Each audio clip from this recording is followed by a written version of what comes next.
함께 기도하겠습니다. 여호와는 미나에게 복을 주시고 미나를 지키시기를 원하며 여호와는 그의 얼굴을 미나에게 비추사 은혜 베푸시기를 원하며 여호와는 그 얼굴을 미나에게로 향하여 되사 평강 주시기를 원하노라. 아멘. 우리 미나를 위해서 그리고 새 가족을 위해서 함께 축복하는 찬양하겠습니다. 우리 서로를 바라보시면서 이렇게 축복했으면 좋겠습니다. 예수님 때문에 행복합니다.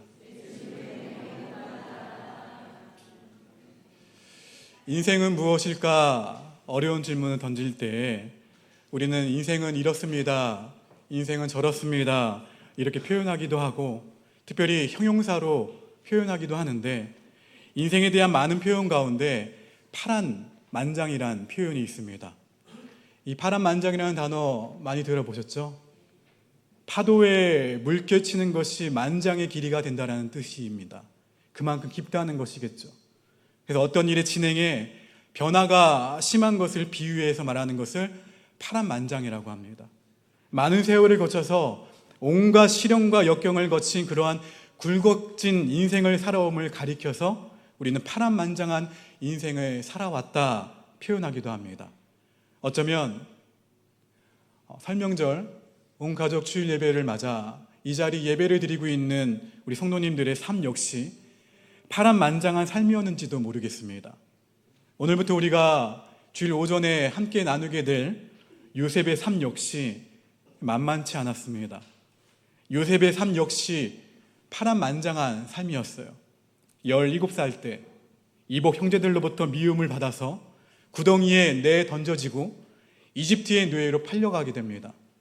팔려간 그곳에서 다행히 주인 보디발로부터 신임을 얻어서 그 가정에 있는 모든 일들을 다 관리하는 가정 총무로서 청직 역할을 감당하게 됩니다. 그런데 그것도 잠시뿐이었어요. 그 보디발의 아내를 겁탈했다는 그 누명을 뒤집어쓰고 감옥에 들어가게 되는 신세가 되어버립니다. 그러나 그 감옥 안에서 왕의 꿈을 해석했다는 그 이유 하나로 다시 자유인이 됩니다. 그 이후에 승승장구해서 이집트의 총리의 반열에 오르게 되죠. 여러분, 노예에서 당시 최고의 제국의 2인자 자리까지 올라가는 그야말로 역사상 유례없는 사람이 요셉이었습니다. 그리고 우여곡절 끝에 자기를 구덩이에 던져져 죽이려고 했던 그 이복 형제들과 극적인 화해를 하게 되고 그 이후에 아버지 야곱과도 상봉하게 되는 그러한 모습들의 이야기가 요셉의 이야기로 마무리가 됩니다. 여러분, 이 요셉의 이야기에서 우리가 주목할 만한 것은 이렇게 파란만장한 인생을 살아왔지만 결국 그의 인생이 참 아름답게 마무리되었다는 거예요. 이것이 우리 가운데 주목할 만한 상황이라는 거예요. 중요한 것은 무엇인가 하냐면 그의 인생이 이렇게 아름답게 결론을 맺을 수 있었던 그 중요한 이유가 무엇인가, 결정적인 이유가 무엇인가라는 것이죠. 그 이유는 다른 것이 아닙니다. 요셉의 이 전생에 그 상 가운데 있어서 하나님의 손이 요셉과 함께 하셨기 때문에 이렇게 아름다운 인생을 살아왔던 거예요. 그런 차원에서 보았을 때 요셉의 인생은 흔히들 우리가 내 손으로 무언가를 이루고 다 이루어내고 내 힘으로 무언가를 다 이루어내었다 했을 때 어떤 표현을 합니까? 자수성가했다라는 표현을 쓰는데, 요셉의 인생은 자기 힘으로 무언가를 한 것이 아니라 하나님의 손으로 그 신의 손이 함께했던, 그래서 놀라운 성공을 이루었던 자수성가의 인물이 아니라 그야말로 신수성가의 인물이었다는 거예요. 바라기는 올 한 해 사랑하는 오복교회 성도님들과 우리 교회학교 아이들, 우리 삶의 여정이 하나님의 손이 함께하는 그야말로 신수성가의 축복이 임하는 한 해가 되기를 주님의 이름으로 축원합니다. 요셉의 이야기를 쭉 읽다 보면 놀라운 사실 하나를 발견하게 됩니다. 요셉은 단 한 번도 특별히 하나님께서 요셉 앞에 단 한 번도 나타나신 적이 없으세요. 그러니까 이 말을 뒤집어서 표현하자면 요셉은 자기의 이 눈으로 하나님을 만나본 적이 없다는 거예요. 근데 어떻게 이와 같이 신수성가한 축복을 받을 수 있었을까요? 그것은 하나님께서 하나님의 손이 요셉과 함께 하셨기 때문이고, 요셉의 입장에서는 그 하나님을 향한 확고한 그 믿음이 있었기 때문에, 흔들리지 않는 믿음이 있었기 때문에 이와 같은 삶이 가능했다는 거예요. 어떠한 믿음인가요? 그래, 하나님은 살아계셔. 그 살아계신 하나님이 나와 동행하시고 나와 함께 하신다는 이 흔들리지 않는 믿음 때문에 이와 같은 신수성가의 축복을 받을 수 있었던 것입니다. 더 놀라운 것은 바로 그 확고한 믿음 때문에 그의 삶에 비참했던 환경들, 정말 그의 삶에 비참한 환경들이 너무 많았는데 그 비참한 환경에 지배를 당하지 않았다는 거예요. 그 이유는 무엇입니까? 확고한 믿음 때문에. 여러분, 요셉은 구덩이에 던져지는 비참한 환경, 노예로 팔려가는 비참한 환경, 누명을 쓰는 비참한 환경, 감옥에 들어가는 비참한 환경, 엄청난 비참한 환경이 그의 삶에 많았지만 그 확고한 믿음 때문에 비참한 환경에 지배당하지 않았다는 거예요. 그 확고한 믿음 때문에 그가 하나님으로부터 꿈을 받았고, 그 믿음 때문에 그 꿈을 가슴에 품고 그 꿈을 향해 달려감으로 말미암아 하루하루 성실하게 살아가다 보니까 결국 신수성가의 축복을 받게 되었다는 거예요. 우리가 살아가면서 삶의 롤 모델을 찾고 발견한다는 것은 큰 축복 가운데 하나입니다. 여러분 가운데 삶의 롤 모델을 한번 예수님 다음으로 요셉을 삼아 보심이 어떨까 제안을 드리면서 오늘 말씀을 나누도록 하겠습니다. 왜냐하면 요셉의 삶이야말로 하나님의 손이 함께 하셨던 신수성가의 축복의 삶이었고, 무엇보다 노예였고 유배자의 삶이었는데 그 유배자의 삶을 순례자의 삶으로 바꾼, 대반전시킨 그러한 인물이 요셉이었기 때문에 오늘 여러분들에게 요셉을 한번 삶의 롤 모델로 삼아 보시라, 이렇게 제안을 드리면서 말씀을 나누겠습니다. 큰 주제, 주보를 보십시오. 제목 위에 상단에 뭐라고 되어 있습니까? 세상에 선물이 되는 우리. 요셉 말씀 시리즈. 자, 여러분들과 이 말씀을 이제 매주 오전에 나누게 될 텐데, 이 말씀을 통해서 여러분의 삶 역시 확고한 믿음으로 신수성가의 축복의 역사를 써 내려갈 수 있는 그러한 은혜가 있기를 간절히 축원합니다. 동시에 무엇보다도 요셉은 성공했잖아요. 하나님 앞에서 성공했고 세상적으로도 성공한 인물이 되었습니다. 그런데 중요한 것은 그가 성공했지만 그 성공을 자기만 누렸던 것이 아니에요. 그 성공으로 이스라엘 민족을 살립니다. 그 성공으로 본인이 총리로 있었던 이집트, 그 애국까지도 살리는 인물이 됩니다. 그야말로 세상에 선물이 되는 삶을 살아갔던 요셉, 그 요셉의 삶이 오늘 저와 여러분의 삶이 되기를 도전하며 그와 같은 비전을 꿈꿀 수 있는 우리 모두가 되기를 주의 이름으로 축원합니다. 창세기 37장부터 요셉의 이야기가 나오는데 이 이야기에 들어서는 순간 눈에 띄는 장면이 나옵니다. 어떠한 장면일까요?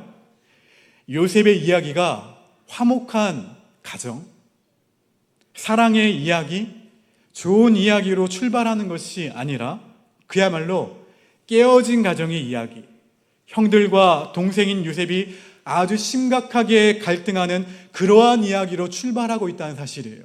이것이 우리 눈에 들어오게 됩니다. 그래서 그런지 새해를 보내면서 우리에게 오늘 이 장면이 우리에게 큰 소망을 줍니다. 어떠한 소망인가요? 하나님께서 이렇게 깨어진 가정의 사람들도, 이렇게 문제가 있는 가정의 사람들도 선택해서 하나님께서 놀라운 일들을 이루어 가신다는 거예요. 그러므로 올 한 해 여러분들의 삶 가운데 어떠한 형편과 어떠한 처지가 여러분들 가운데 놓여 있진다 하더라도 결코 좌절하거나 실망하지 마시기를 바랍니다. 왜냐하면 저와 여러분이 믿고 있는 그 하나님은 심지어 문제까지도 아름답게 사용하시는 분이세요. 깨어짐 자체도 하나님께서 아름답게 사용해 가시니 그 하나님을 내가 철저히 신뢰하고 믿으며 그 하나님을 바라보며 나아갈 때 하나님께서 반드시 놀랍게 역사하실 줄로 믿습니다. 깨어졌다고, 내 삶 가운데 문제가 있다고 절망하지 말라는 거예요. 깨어짐조차도, 이 문제조차도 하나님께서 놀랍게 아름답게 사용하신다는 사실을 믿으시고 그 하나님을 신뢰할 수 있는 요셉과 같은 믿음이 저와 여러분 가운데 있게 되기를 주님의 이름으로 축원합니다. 오늘 요셉의 이야기를 나누면서 요셉이 형들로부터 미움을 받았습니다. 그런데 미움을 받은 세 가지 이유를 성경은 말하고 있어요. 요셉이 미움을 받은 세 가지 이유를 통해서 우리를 향하신 하나님 아버지의 마음 세 가지를 함께 찾아보도록 하겠습니다. 요셉이 미움을 받은 첫 번째 이유는 요셉이 형들에 대한 범죄 행위를 아버지에게 전했기 때문에 그래요. 이 이유 안에서 우리를 향하신 하나님의 아버지의 마음을 찾아볼까요? 본문 2절 말씀입니다. 함께 읽겠습니다. 시작.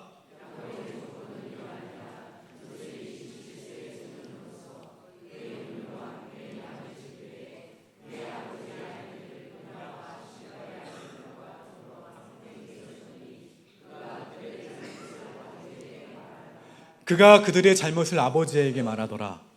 여기 나오는 잘못이라는 단어를 주목해 보셔야 되는데, 여기 나오는 잘못, 흔히 우리가 생각하는 실수나 아니면 단순한 그런 단순한 실수를 의미하는 것이 아니라 이 히브리 원어로 이 잘못이라는 단어를 살펴보면 범죄 행위예요. 그러니까 더 구체적으로는 악의적인 범죄 행위를 말합니다. 창세기 37장부터 요셉의 이야기를 쭉 읽어가다 보면 이 문맥상으로 이 장면을 보게 되면 이 형들의 이 악의적인 범죄 행위가 한 번이 아니었다는 거예요. 그러니까 그동안 지속적으로 계속 이어져 왔음을 추론해 볼 수가 있습니다. 그렇기 때문에 오늘 형들의 범죄 행위를 아버지에게 전달한 이 요셉의 동기는 불의를 보지 못하는 그 요셉 안에 있는 순전함, 요셉 안에 있는 정직함으로 아버지 앞에 전달한 것이지 요셉이 형들을 깎아 내린다거나 아버지의 사랑을 독차지하기 위해서가 아니라는 거예요. 그리고 본문을 읽어가다 보면 형들의 이 악의적인 행위를 아버지에게 전달하는 이 내용이 사실 요셉의 의도라기보다는 아버지가 시켜서 그렇게 보고했을 것이라는 추론도 가능합니다. 왜냐하면 아버지 야곱이 요셉에게 자주 형들이 양을 치고 있는 곳에 어떻게 합니까? 다녀오라. 그리고 형들이 무엇을 하고 있는지 내게 보고하라 하셨거든요. 이렇게 자주 심부름을 시켰기 때문에 이런 것을 보았을 때 아버지가 요셉에게 형들의 근황들을 보고받으면서 자연스럽게 요셉이 형들의 악의적인 범죄 행위를 지속적으로 전달하지 않았을까, 그런 생각을 해봅니다. 오늘 본문은 아니지만 다음 주에 묵상하게 될 창세기 37장 13절에 이러한 말씀이 있습니다. 함께 있습니다. 시작.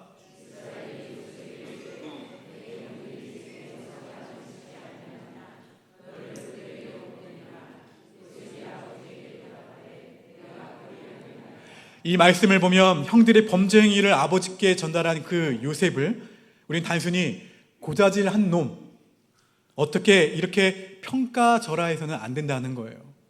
단순히 고자질한 것이 아니라 아버지가 형들의 근황을 알아오라는 그 심부름에 형들의 악의적인 범죄 행위가 지속적으로 있었다는 것을, 아버지에게 전달하는 과정이 있었음을 우리는 알아야 된다는 거예요.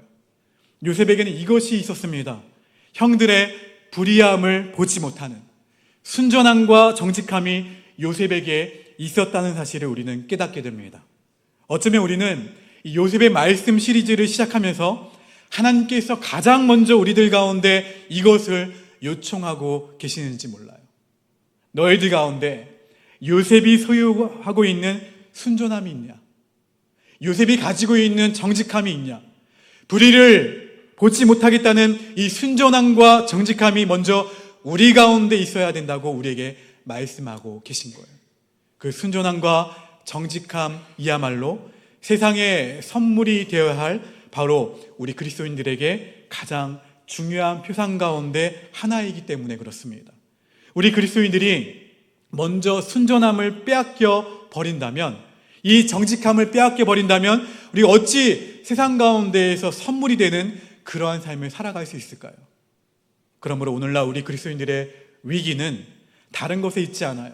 이 순전함과 정직함을 내다 버리고 너무나 쉽게 불의와 타협하려는 그런 마음 때문에 오히려 우리 그리스도인들이 위기가 있는 것이 아닌가, 그러한 생각을 해보게 됩니다. 바라기는 오늘 요셉 가운데 있었던 이 순전함과 정직함이 오늘 저와 여러분의 신앙의 영성이 되기를 주님의 이름으로 축원합니다.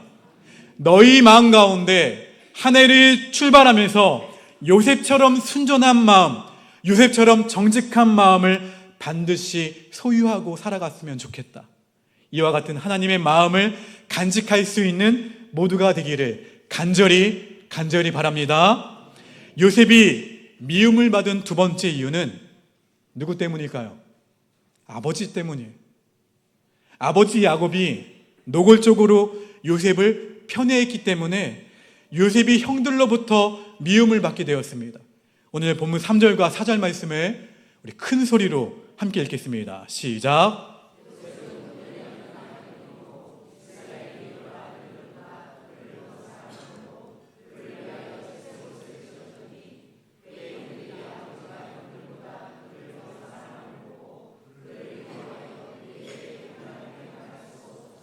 형들이 그를 미워해서, 요셉을 미워해서 편안하게 말할 수가 없었어요. 여기서 편안하다라는 말은 다정다감하게 말하다라는 뜻을 갖고 있어요. 너무 미워서 자기 동생에게 다정다감하게 말할 수 없었다는 거예요. 아버지 야곱이 요셉을 이렇게 편애했는데 그 야곱의 편애 역사를 알려면 야곱의 가족사를 보면은 알 수가 있습니다. 야곱에게는 4명의 아내가 있었습니다. 그 4명의 아내 가운데 야곱이 마음을 다해서 뜨겁게 사랑했던 여인은 한 명, 라헬이었어요. 라헬뿐이었습니다.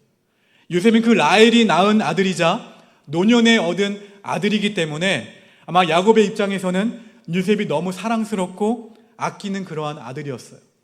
본능적으로 요셉만을 사랑하는 이런 편애가 이루어지게 된 것이죠. 그래서 다른 아들들에게는 채색옷을 주지 않았는데 요셉에게만 채색옷을 입혔다고 성경은 증언합니다. 채색옷은 어떠한 옷인가? 제 옷을 보면 여기에 화려한 장신구가 달려있는 거예요. 이 소매는, 옷의 길이는 이 정도, 손목을 덮을 만한, 그리고 아래로는 발목까지 내려와서 어떻게 해요? 그냥 저처럼 치렁치렁 날리는 옷, 이것이 채색옷이에요. 이 당시에는 왕이나 주인들만 입었던 옷으로 이런 채색옷을 아들 요셉에게만 만들어서 야곱이 입혔던 거예요. 상상해 보실까요? 형들의 입장에서 자기들은 누더기 옷을 입고 있습니다. 양을 치고 있으니까 굉장히 지저분해요. 근데 동생 요셉이 자기들 앞에서 어떻게 합니까? 왔다 갔다 해요. 얼마나 꼴보기 싫었을까요? 얼마나 미웠을까요? 근데 요셉의 형들이 이 요셉을 미워하게 된 결정적인 이유는 자기들만 누더기 옷을 입고 양떼를 쳤기 때문이 아니라 결정적인 이유는 형들 가운데 불안한 마음이 엄습해 왔기 때문에 그래요. 아버지가 화려한 채색옷을 요셉에게만 입힌 것을 보니까 앞으로 아버지가 어마어마한 유산을 요셉에게 다 주려고 하나 보다, 이런 불안감이 몰려오기 시작한 거예요. 그 당시에 모든 가문의 그 축복권이 흘러간다는 이 장자권을 다른 아들이 아니라 요셉에게 아버지가 주시려나 보다, 이런 불안감이 몰려오면서 요셉을 더 지독하게 미워하게 되었고, 심지어 요셉에게 적개심을 표현하는 일들이 있게 됩니다. 그래서 오늘 다정다감하게 인사말조차 하지 못했다, 이렇게 성경은 증언하고 있는 거예요. 여러분, 형제들 사이에서 잘 지내? 요즘 어떻게 지내? 이런 인사말도 하지 않는다면 그 형제지간 어떠한 관계일까요? 완전히 평화가 깨지고 붕괴된 그런 가정의 모습일 거예요. 이런 가정의 모습에 형제들 간에 갈등이 일어난 모든 비극의 원인이 아버지 야곱 때문이었어요. 아버지 야곱이 아들 요셉만을 너무 노골적으로 편애했기 때문에 이와 같은 일들이 벌어지게 된 거예요. 소위 말해서 부모의 독이 든 사랑, 그냥 사랑이 아니라 이 독이 든 사랑으로 말미암아 형제지간에 비극이 일어나게 된 거예요. 여러분, 그런데 이상하지 않으신가요? 야곱이 어떠한 사람인가요? 어렸을 때 본인 자체가 엄마 리브가를 통해서 편애를 받았던 사람이 야곱이에요. 그래서 형 에서와 그 편애 때문에 원수지간이 되었던, 평생토록 원수지간이 되어서 야곱의 일생의 평생이 삶이 너무 뼈저리게 후회가 되었던 그런 삶을 살아왔던 사람이 야곱이었어요. 근데 그러한 야곱이 자기 아들들 가운데 한 명, 그 한 명을 편애하고 있는 삶을 보여주고 있다는 거예요. 여러분, 왜 이런 일이 벌어지고 있을까요? 심리학에서는 이런 일을 가리켜서 적대자와 동일시 원리라고 표현합니다. 내가 누군가를 미워합니다. 내가 미워하는 사람이 있어요. 저 사람만 늘 생각하게 되는 거예요. 저 못된 놈. 남자만 말하면 안 되겠죠. 제가 못하겠어요. 어쨌든 저 못된 누구. 근데 어느 순간 되니까 내가 미워하는 그 사람을 내가 똑같이 담고 있는 거예요. 적대자와 똑같이 동일시된 나의 모습을 바라보는 것, 이것이 적대자와 동일시 원리예요. 예를 들어서 아이가 어렸을 때부터 아버지로부터 폭력을 당하면서 성장해 오는 거예요. 그러면 아버지를 증오하죠. 그러면 나중에 결심을 합니다. 나는 아버지가 되면 내 자녀에게 어떠한 폭력도 행사하지 않을 거야 결심하는데, 결혼해서 자녀를 낳고 보니까 어느 순간 나도 모르게 나의 아버지와 똑같이 내 자녀에게 폭력을 행사하고 있는 모습을 발견하게 되는, 이것이 적대자와 동일시 원리예요. 어떤 며느리가 있는데 그 시어머니가 너무 시집살이를 시켜서 너무 그 삶이 힘든 며느리가 있었어요. 그 며느리가 결심을 합니다. 내가 나중에 며느리를 보게 되면은 나는 결코 내 며느리한테 이런 시집살이 시키지 않을 거야. 결심하는데 어느 순간 내가 더 지독한 시어머니가 되어 있는 그러한 자기의 모습을 발견할 때가 있다는 거예요. 내가 증오하고 내가 미워했던 그 사람을 똑같이 담고 있는 이 모습, 이게 적대자와 동일시 원리인데, 여러분, 우리 그리스도인의 가정은 어떠한 경우에도 이런 악순환의 이 고리를 끊어내야 합니다. 특별히 부모가 자녀를 편애하는 이 악순환의 고리를 끊어내야 하는데, 그러기 위해서는 비교 의식이 아니라 나의 자녀를 창조 의식으로 대해야 한다는 거예요. 창조 의식이란 하나님이 나의 자녀를 한 명 혹은 두 명, 세 명, 많게는 그 이상을 주시겠지만 하나님의 형상대로 각각 아름답게 창조하셨는데, 이 창조의 원리를 우리가 믿어야 하는데 내가 자꾸 비교하게 되는 거예요. 예를 들어 동생한테는 너는 왜 형처럼 공부할 때 집중력이 없니? 형을 닮아가라고 이야기하고, 동생한테 야, 네 누나 봐라. 네 누나는 저렇게 조신하고 정숙한데 너는 왜 이렇게 부산하고 산만하니? 이렇게 동생에게 누나를 닮아가라고 한다면은, 여러분, 하나님은 우리의 자녀들을 각각 하나님의 창조의 형상으로 아름답게 창조하셨는데, 그렇게 만약 비교 의식으로 닮아가라고 한다면 그것은 하나님의 창조 형상을 거스르는 행동임을 우리는 알아야 된다는 거예요. 비교만 받으며 자란 아이는 훗날 성장해서도 자기가 남보다 조금만 못하면은 자기 비하에 쉽게 빠져버립니다.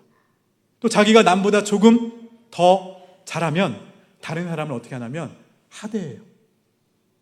그 자리를 어떻게든 지키려고 수단과 방법을 가리지 않는 사람이 돼버린다는 거예요. 반대로 고유한 개성을 인정받으면서 존중받으면서 자라온 아이는 자기 자신은 말할 필요도 없고 다른 이에 대해서도 관대할 수 있는, 인정할 수 있고 상대방을 존중할 수 있는 아이로 자라게 되는 것. 이것이 바로 우리 부모들이 자녀를 비교의식으로 대하며 키우는가 아니면 창조의식으로 대하며 키우는가, 여기에 달려있다는 거예요. 그런 점에서 저를 포함한 우리 부모님들은 특별히 오늘 설 명절 온가족 주일 예배를 드리면서 내가 지금 나의 자녀들을 어떻게 대하고 있는가, 혹여라도 내 욕심과 내 선호에 따라서 나의 자녀들을 대하고 있지는 않은지, 내 말을 잘 듣는 자녀들 혹은 그렇지 않은 자녀들을 내가 비교의식으로 대하고 있지는 않은지 우리 자신의 모습을 살펴보면서 회개할 필요가 있다는 거예요. 가장 먼저는 나의 편애 때문에 혹이라도 상처받았을 내 자녀의 속마음이, 그 속사람이 치유될 수 있도록 오늘 회개의 기도를 드려야 될 것이고, 동시에 부모인 저와 여러분들 안에 편애의 독이 있다면 하나님, 제 안에 있는 편애의 독을 제거해 주십시오, 이렇게 기도할 수 있어야 됩니다. 저는 바라기는 이 자리에 있는 옥포의 가정들 모두가 자녀들 편애함으로 말미암아 우리 가정 가운데에는 편애로 말미암은 상처와 아픔이 한 가정도 없게 되기를 간절히 바랍니다. 특별히 우리 부모님들 안에 편애의 독이 있다면 편애의 독이 다 제거되어지기를 바라고, 특별히 우리 자녀들을 보십시오. 옆에 있는 자녀들, 그 자녀들이 상처를 받았다면 그 상처가 오늘 이 예배를 통해서 치유되는 은혜가 있기를 주님의 이름으로 축원합니다. 마지막으로 요셉이 미움을 받은 마지막 이유는 요셉이 형들에게 꿈을 말했기 때문에 그래요. 이 이유 안에서 우리를 향하신 하나님 아버지의 마음이 무엇일까요? 본문 5절과 본문 8절의 말씀을 각각 읽어봅니다. 시작.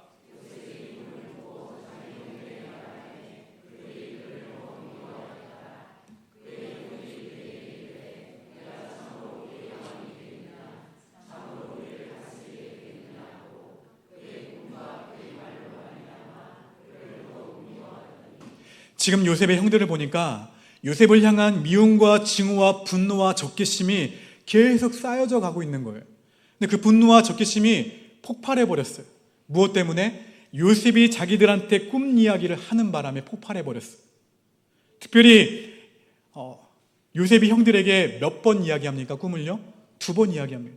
첫 번째 꿈은 형들의 곡식단들이 요셉의 곡식단들에 절을 한다는 꿈이에요. 두 번째 꿈은 해와 달과 그 11개의 별들이 요셉한테 절을 한다는 거예요. 아무튼 이 2가지의 꿈은 앞으로 요셉이 형들 위에 높이 선다는 그런 의미의 꿈인 것은 분명합니다. 그러니까 형들의 입장에서는 요셉이 너무 미운 거예요. 꼴보기 싫은 거예요. 너무 미워서 본인들의 안에 있는 이 적개심과 이 분노가 폭발하는 장면을 보게 되는데, 여러분 일반적으로 상식적으로 한번 보십시오. 안미성 권사님의 동생 있으신가요? 아유, 큰일 났네요. 누가 동생이 있으신가요? 자, 장로님도 막내시죠. 자, 어쨌든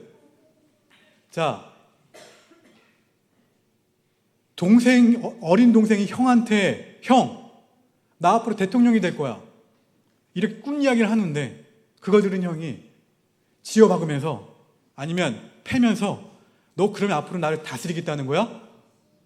그런 형이 있나요? 승질내는 형이 있을까요? 일반적으로 이런 꿈 이야기를 하면은 이 꿈의 실현 여부를 떠나서 이렇게 대응하는 것이 일반적인 형제의 관계라는 거예요. 근데 오늘 요셉과 형들의 관계는 완전히 콩가루예요. 특별히 이 형들은 요셉의 꿈 이야기를 듣자마자 성질부터 냅니다. 뭐라고 성질 내나요? 네가 우리의 왕이 된다고? 얼마나 요셉으로부터 받아온 상처와 원망이 컸는지, 아버지 야곱이 요셉만 편애하니까 그것으로부터 온 상처가 얼마나 컸는지 그 분노와 증오심과 미움이 폭발하고 있는 거예요. 그래서 요셉이 말한 꿈에 대해서 내용에 대해서 파악하지 않고 성질부터 낸 거예요. 여러분, 특별히 요셉의 두 번째 꿈은 잘 생각해 봐야 합니다. 두 번째 꿈은 형들에게도 좋은 꿈이었어요. 해와 달과 11개의 별들이 요셉한테 절을 한다. 11개의 별은 누구를 상징합니까? 요셉의 형들을 의미합니다. 형들도 앞으로 미래에 이제 별과 같은 존재가 될 것이라는 것을 예언한 꿈이 요셉의 꿈이었어요. 실제로 나중에 형들은 어떻게 됩니까? 별과 같은 존재가 돼요. 앞으로 이 형들은 이스라엘의 12지파의 수장들, 우두머리가 됩니다. 이스라엘 민족을 이끄는 조상들이 되는데 이 사람들이 요셉의 형들이에요. 그런데 이 형들은 자신들의 꿈 이야기인 줄 모르고 꿈을 꾸지도 않았고 꿈에 대해서도 관심도 없었고 심지어 꿈꾼 자를 원망하고 시기하고 질투하는 이와 같은 어처구니 없는 일들을 벌이고 있다는 거예요. 사랑하는 여러분, 그럼 지금 여러분 어떻습니까? 여러분은 꿈이 있으신가요? 아니면 꿈에는 관심이 없으신가요? 아니면 꿈꾸는 자를 시기하고 원망하고 손가락질하나요? 어디에 해당되시나요? 형들입니까? 요셉입니까? 적어도 우리 예수님을 믿는 하나님의 사람들이라면 우리는 꿈을 꾸며 살아가야 됩니다. 하나님이 우리 가운데 주신 꿈들이 있습니다. 이 꿈들을 가슴에 간직한 채 그 꿈을 향하여 달려나갈 수 있는 믿음의 사람이 되는 것, 이것이 바로 하나님께서 우리에게 원하시는 삶의 모습인 줄 믿으시길 바랍니다. 여러분, 연세 드셨다고 왜 꿈이 없나요? 끝까지 꿈을 꾸세요. 저 열방을 향해서 기도하세요. 여러분들 그 자리에서 가슴을 넓게 하나님의 가슴을 품고 하나님의 마음을 품고 기도하세요. 그러면 나의 노력에 비해 하나님의 손의 역사하심으로 말미암아 신수성가의 축복이 놀랍게 이루어진다는 사실을 우리는 체험하게 될 것입니다. 여러분, 교회도 마찬가지. 특별히 이 교회라는 공동체는 사회와는 완전히 다릅니다. 사회는 계산기를 두드리면서 일을 하지만 교회의 사역은 계산기를 두드리지 않아요. 그냥 꿈을 꾸는 거예요. 하나님이 주신 꿈을 향해서 함께 달려가다 보면은 어느 순간 하나님께서 그 일들을 이루어 놓으시는 거예요. 예를 들어서 담임 목사가 이 꿈을 향해 달려나갑시다 라고 선포만 했는데 우리가 함께 기도하며 나아가 보니까 어느 순간 그 꿈이 딱 이루어지는 것, 이것이 하나님께서 이루어지는 일들임을 믿으시기를 바랍니다. 그러면 교회의 사역은 재정은 이만큼이니까 이 재정 안에서만 사역하자. 교회는 그런 곳이 아니에요. 교회는 계산기를 두드리면서 사역하는 곳이 아니라 하나님이 꿈을 주면은 그 꿈을 향하여 믿음으로 전진하다 보면은 하나님께서 반드시 그와 같은 일들을 어떻게 해요? 넉넉하게 이루어 주실 줄로 믿는 것, 이것이 교회의 공동체임을 믿으시기를 바랍니다. 교회는 이런 곳이에요. 가정도 마찬가지예요. 자녀도 마찬가지입니다. 그러므로 어떤 경우에도 오늘 본문의 형들의 모습처럼 되어서는 안 된다는 거예요. 꿈꾸는 자를 향해서 적어도 여러분, 꿈꾸는 자를 무시하지 마세요. 자녀들을 향해서도 야, 네가 그렇게 해서 그 꿈 이루어지겠어? 네 실력 가지고 이루어지겠어? 그렇게 말하지 마세요. 그들 안에 있는 하나님의 원대한 그 꿈을 발견할 수 있어야 됩니다. 세상은 포기한다 하더라도, 학교는 포기했다 하더라도 하나님은 절대로 포기하지 않는다고 말씀하세요. 자녀들 안에 있는 하나님의 그 엄청난 꿈이 있다는 것을 부모님들이 보실 수 있어야 돼요. 오늘 야곱이 이것을 봤습니다. 형들은 요셉의 꿈을 무시했지만 그런데 아버지 야곱만큼은 하나님께서 놀랍게 역사하실 꿈이라고 생각한 거예요. 본문 11절 말씀입니다. 함께 있습니다. 시작.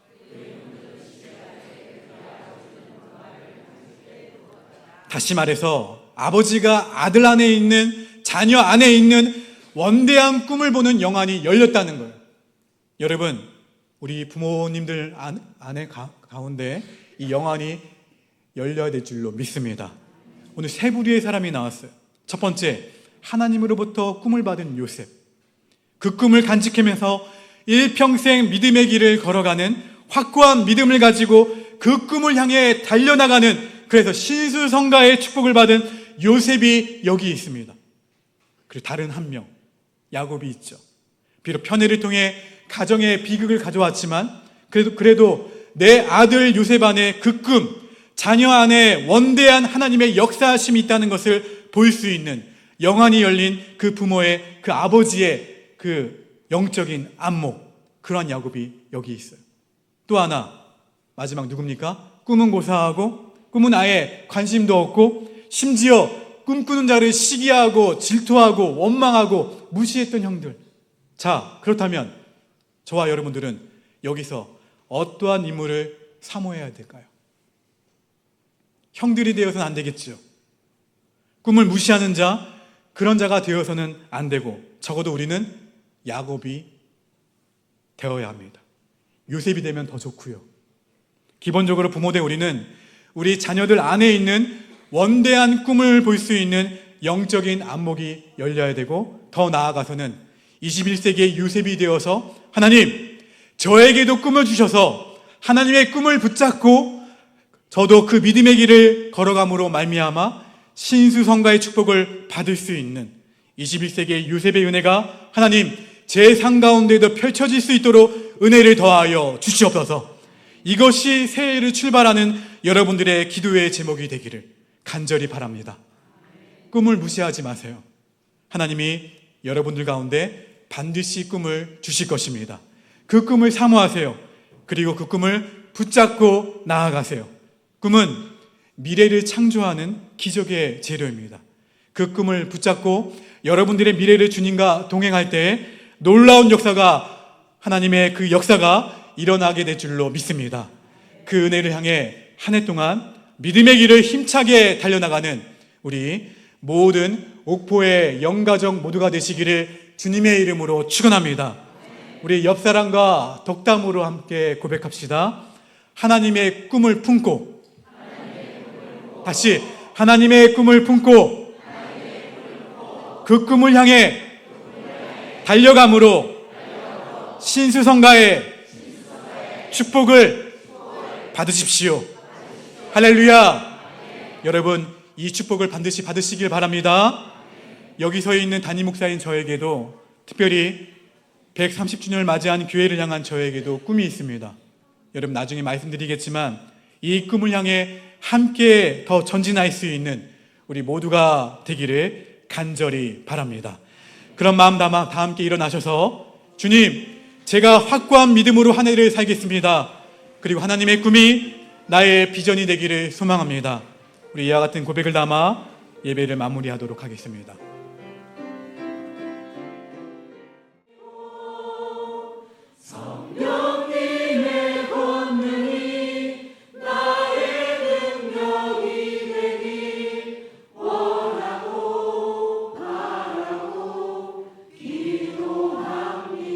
원하고 바라고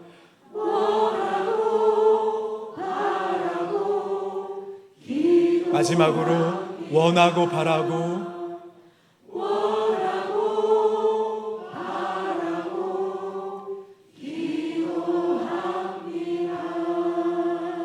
두 손을 가슴에 얹겠습니다.